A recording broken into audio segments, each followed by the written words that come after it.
Crash Bandicoot, the ultimate test for all trophy hunters looking to achieve one of their first ever hard platinums. Many have achieved this before me, but now it is my turn to accept the challenge. But I'm going to take it a step further. I will be trying to platinum and 100% the entire Crash Bandicoot franchise in a row from 1 to 4, and then including the spin-off games. For now though, I will focus on completing the first Crash Bandicoot that is a part of the remastered N. Sane trilogy. This all started about a year ago when my good friend Aesops attempted to go for the Crash Platinum, and whilst watching his screen share, I thought this can't be too bad. It's just a simple platformer made for kids. Well, boy was I wrong. As I installed it and started playing it for myself, I was struggling just to make it through the levels normally, let alone collecting all boxes and speedrunning each level. So in the end, I put it on hold to focus on other games and kind of forgot about it as it sat there on my trophy list. But now, about a year on, it was time to fix up my completion percentage and I was ready to take the challenge on. Crash Bandicoot has 23 trophies in the base game, including the Platinum, and 2 trophies for the Lost Treasures DLC, coming to a total of 25 trophies to obtain. The guide says the base game takes about 18 hours to complete at a 7 out of 10 difficulty, and the DLC takes about 3 hours at a 6 out of 10 difficulty. That all out of the way, let's get into the trophies. Starting things off, because I started playing this game over a year ago, the first 9 trophies I got were actually recorded with the automatic PlayStation clips for trophies, as at the time I didn't actually have my capture card, so sorry for the short clips of these first 9 trophies. Luckily though, you won't miss much, as these were all part of stage 1, which was for simply enjoying and completing all levels in the game, and I did get a couple of easy miscellaneous trophies along the way. And so to kick things off, I did start off with my first trophy as a miscellaneous one, Spin Doctor, which is for simply spinning an enemy into another enemy in the same level. So you'll probably just get this on your first level. Straight after that, I got myself another miscellaneous trophy called Feed Me, and the description for this one is literally just called Die, but in order to get it, you just have to get eaten by this piranha plant ripoff from Mario. Next up was another miscellaneous trophy, which is for collecting 3 of the character tokens, which unlocks a bonus separate room where you can unlock more crates.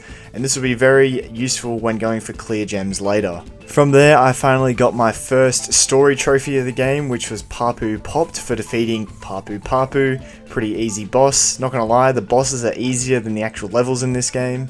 Shortly after that, I unlocked the ability to use Coco, which is Crash's sister, I believe.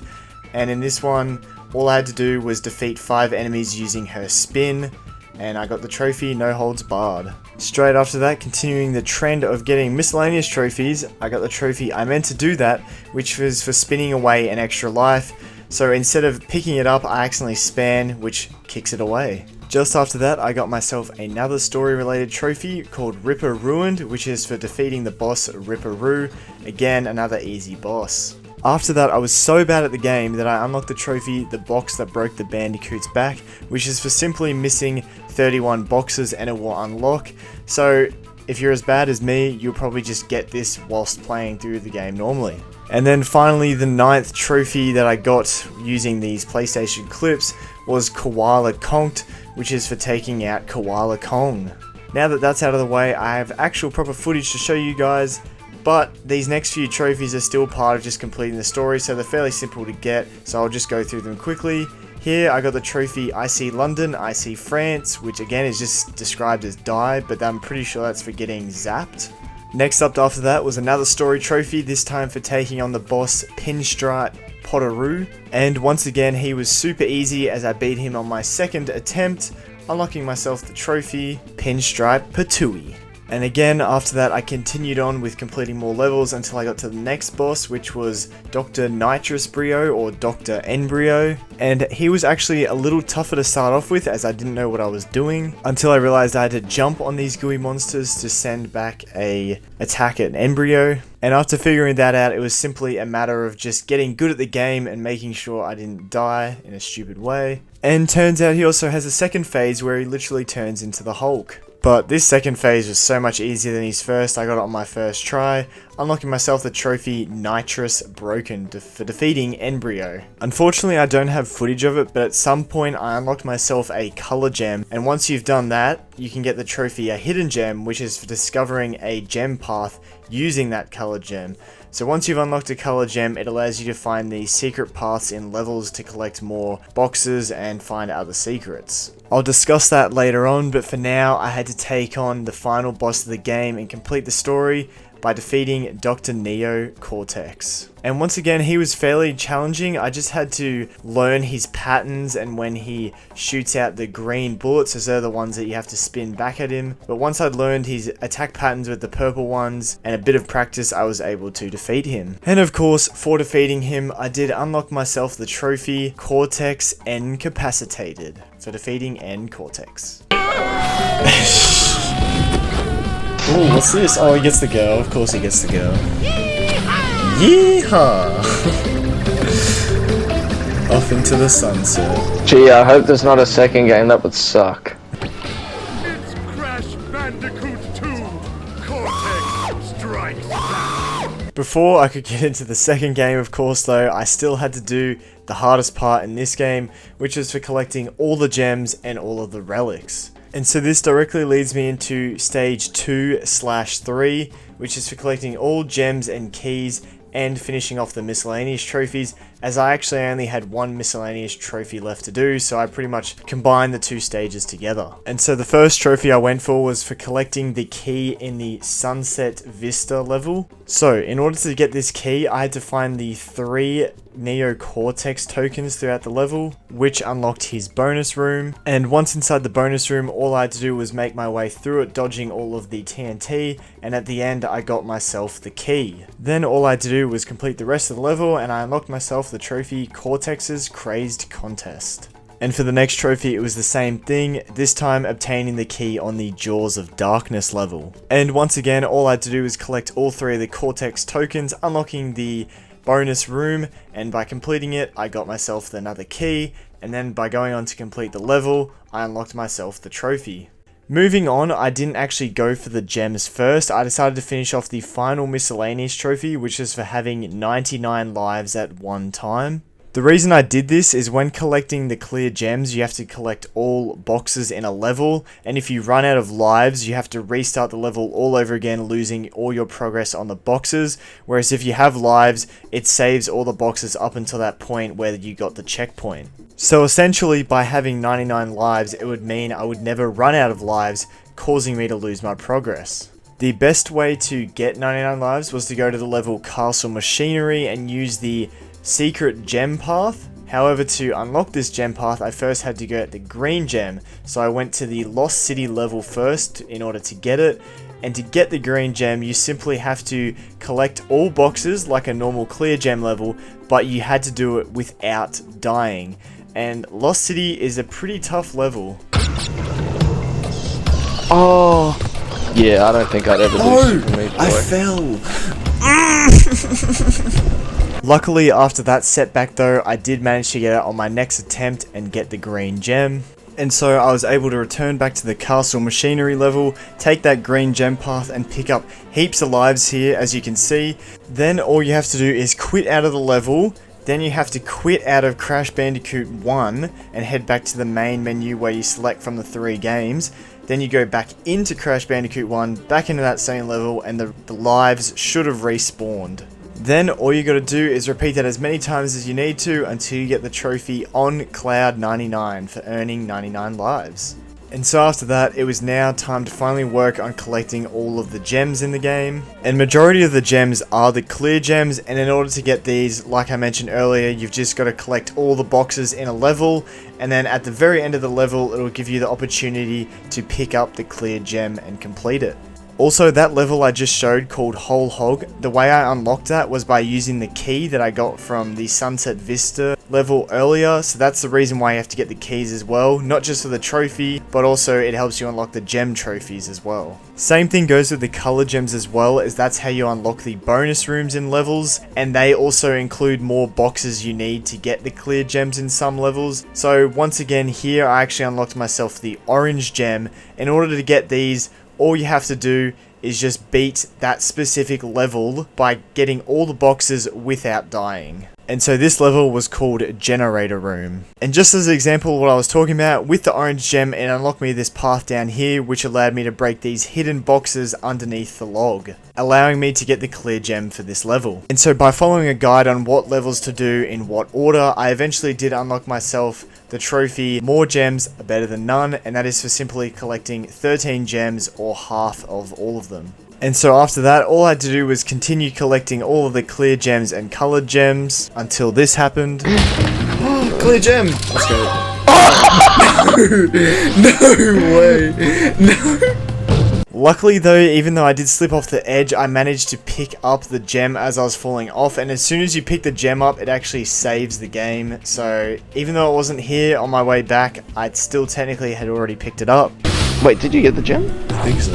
I hope so. Yeah, there. Oh, yeah. After that, I went and got the red gem from Slippery Climb, which took me like 40 minutes because this level is really difficult to do without dying. But eventually, I was able to get it. This unlocked me the red gem path on the road to nowhere. Wait, what? I missed 2? Are you stupid or something? Well, what did I miss? You missed 2 boxes. Oh my god, wait, hold up. I'm so stupid, there's literally a gem path right in front of me. Oh, I'm such a goofball, bro. Wait, what? It's invisible. You have to jump with the Wumpa fruit up.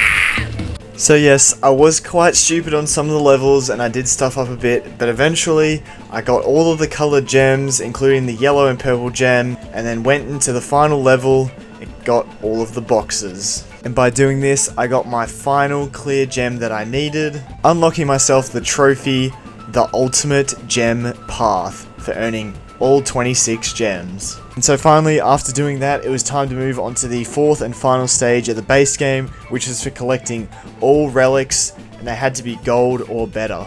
And so essentially, for those of you that don't know, the relics are the time trials in this game. So at the start of every level, it gives you the opportunity to pick up this stopwatch, and once you do, you're ready to go to start the time trial. And in order to get gold, you have to beat the level in a certain time. And in order to help get that time, you not only have to speedrun the level, but there are also special yellow boxes you can find around the level that stop the clock for it can be all the way up to 5 seconds depending on the number on the box. And so of course, the first level, fairly simple, I got the gold relic in about 10 minutes. And in the end, the second level was actually quite easy, as I even got the platinum relic, which is an even harder time than the gold relic. Thankfully, we do not have to worry about getting these, as at minimum, we only have to get the gold time, which is about the medium difficulty. If you had to get platinum, this would absolutely suck, more than what it already does. And so from there, I actually ended up breezing my way through the first 5 levels fairly quickly,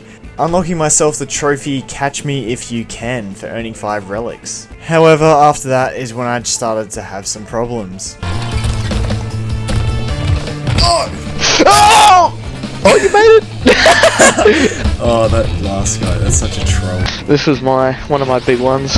And yes, this was one of the more annoying ones for me as well. Native Fortress, it took me like 40 minutes to complete this one. Eventually though, I did get it done, and on the very next level, I was able to move on and beat this one as well, unlocking myself the trophy Could Go All The Way for earning 10 relics gold or better. After that though, I did have trouble with more levels like Temple Ruins, Road to Nowhere, Sunset Vista, The High Road, Slippery Climb, and Fumbling in the Dark. Completing up until that level, I had done that around the 19th of December, and I actually ended up taking a 2-month break as I looked to focus on other games and also making different videos. So I didn't actually get back to it until around the 24th of February. And so from then on, all I had to do was beat the levels Jaws of Darkness, Castle Machinery, and finally the last level of the game, The Lab. And this last level was quite a doozy, as it took me half an hour to get this one done. And towards the end of it, it was pretty frustrating as I knew I was so close to getting the platinum.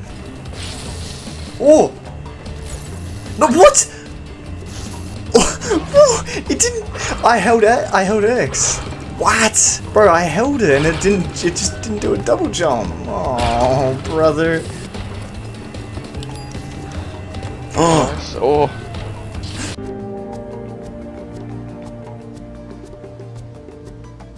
Why did I do that? Why did I do that? I'm such a bozo. Oh. I'm such a bozo. Oh, why did I rush that? Yeah, when you see the exit, bro, you're just like, oh my god.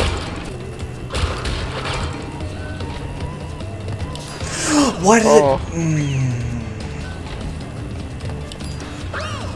Every time, bro. Like, I don't know how to time that. Do I just hope that it works?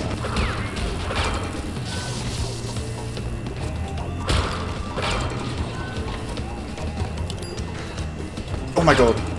Come on.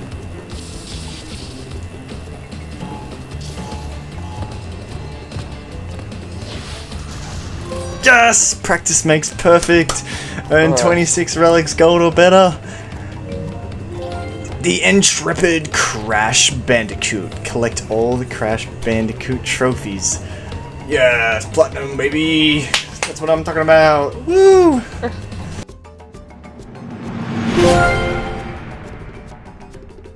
So yes, with that, I had finally achieved myself the platinum for Crash Bandicoot after a year since starting it. But of course, I still wasn't done yet, as I still had to get the 100% in the DLC as well. So this perfectly leads me into stage 4, beating the Lost Treasures DLC. In order to get this DLC, I actually had to go onto the PlayStation Store and purchase it as a DLC. Luckily though, it's free. While I was here, I also bought the Future Tense level, which will appear in the 3rd game when I get around to that. But for now, I got the Stormy Ascent level.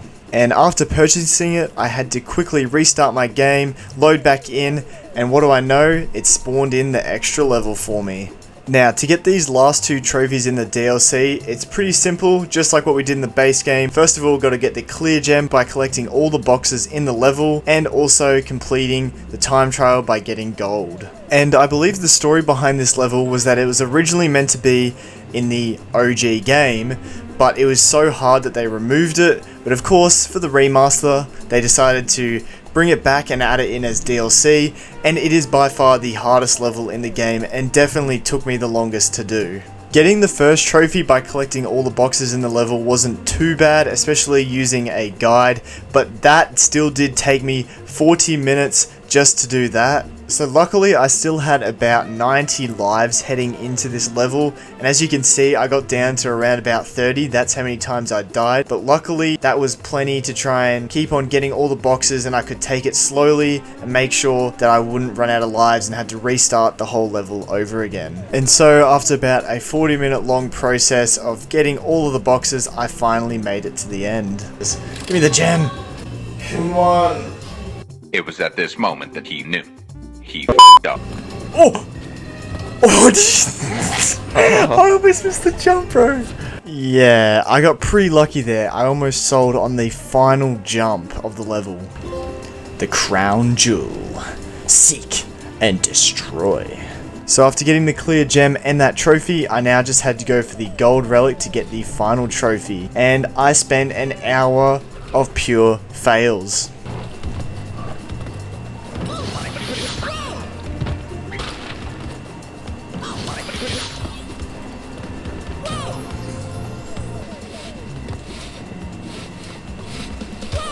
And so after that, I decided to have a bit of a break, because maybe I'd just been playing too much of Crash at that point and I just needed to reset and come back later.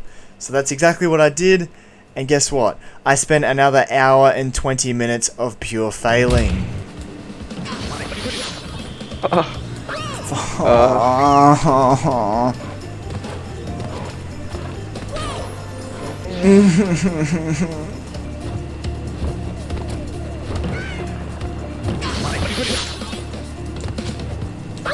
And so, ever so slightly, I was making progress, but again, at that point, I decided that I would have another break and come back later. And once I came back, that was when I was consistently starting to make it towards the end of the level, and in about half an hour, I did manage to finally make it to the end.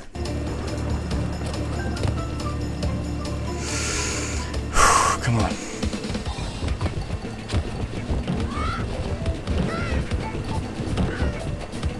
Oh my god.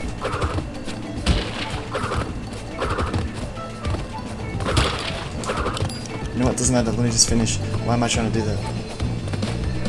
Oh my god, what was I doing? Yes, Come on. Wait, that's the trophy, right? Where's the trophy? Give me the trophy, bro. I got gold. Surely that's... Wait, I don't need to get platinum, do I? Oh my god, thank god for that. An ancient antiquity, do hard time. 100%, let's go. It's like a year in the making. Why was I stuffing around trying to get that stupid time box, bro? I'm so dumb. And so after a year since starting it, I finally completed Crash Bandicoot 1, but now I of course am locked in to completing the rest of the Crash Bandicoot games now. All in all, number 1 was definitely tough, especially not having played a proper Crash platformer before, but I think spreading it out across the year actually made it quite manageable. But obviously now I'm going to be doing all the sequels and stuff all in order. I'm not going to be waiting a year, so it'll be interesting to see how that goes. But I would definitely recommend to people to try out this platinum. It is a hard platinum, but at the same time it's also almost a beginner hard platinum. Like, this is kind of the intro into potentially doing even harder platinums in the future. Like, Sifu was definitely still a lot harder than this, so technically I've already done that hard game, but Crash is a good starting point for those looking to get into harder platinums. And in general, it's honestly just a really fun platformer with some pretty funny characters as well. So that's officially Crash 1 down, now on to number 2. Just quickly before I end off the video, I'd just like to say a massive thank you to all of you who have subscribed. We officially hit 5,000 subscribers the other day, and I just honestly cannot believe it. I can't thank you guys enough. It is truly awesome. Thank you.